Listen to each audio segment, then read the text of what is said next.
every single artist at one point or another has smeared their illustration with only their hands. And there are definitely some tips to avoid this, so let me help. So specifically, if you are an artist who draws traditional art with a pencil and a piece of paper, a lot of the times you run into the problem of smearing your artwork, and it all has to do with the oils on your hands. If you have oily hands, a lot of the time if you're touching your piece of paper, whether you have your hand leaning against it or I don't know what you're doing, out of the time what's going to happen is that you're going to start smudging everything everywhere, and it's just because of your hands. Especially if your hands get a little sweaty, if you're working for a very long time on your artwork and your hands get warmer, they're working hard.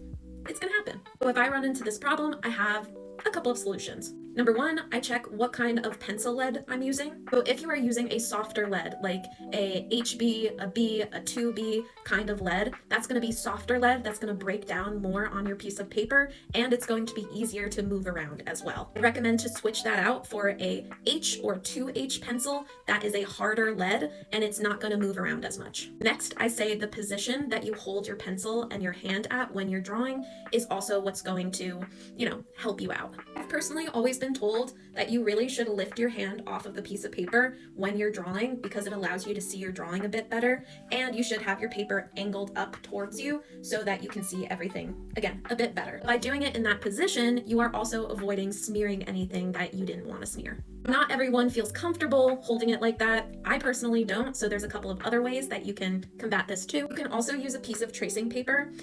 You can put that, on top of your drawing, under your drawing hand, and move the tracing paper as you draw with your hand.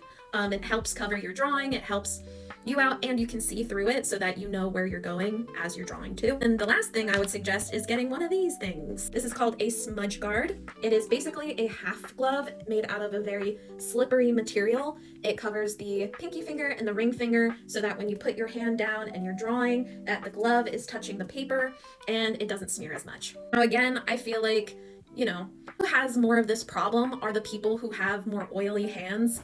So I think the biggest thing to remember to not do is to touch your piece of paper so much. I know a lot of people who will handle their piece of paper and they'll touch it all over and point to things and blah, blah, blah, but just don't do that. Just leave your hands at the edges when you hold your piece of paper. And I think that's about it. I mean, if anyone else has any tips or anything, just make sure to leave it in the comment. I'm always happy to help. I'm always happy to look at different things. But what I will say is that I am one of the people that definitely has drier hands, and I just have the driest skin in all the land. So usually I don't have to deal with this problem, but my partner does. So I hear this from him all the time. And I hope this helps, and happy drawing, everyone. Bye.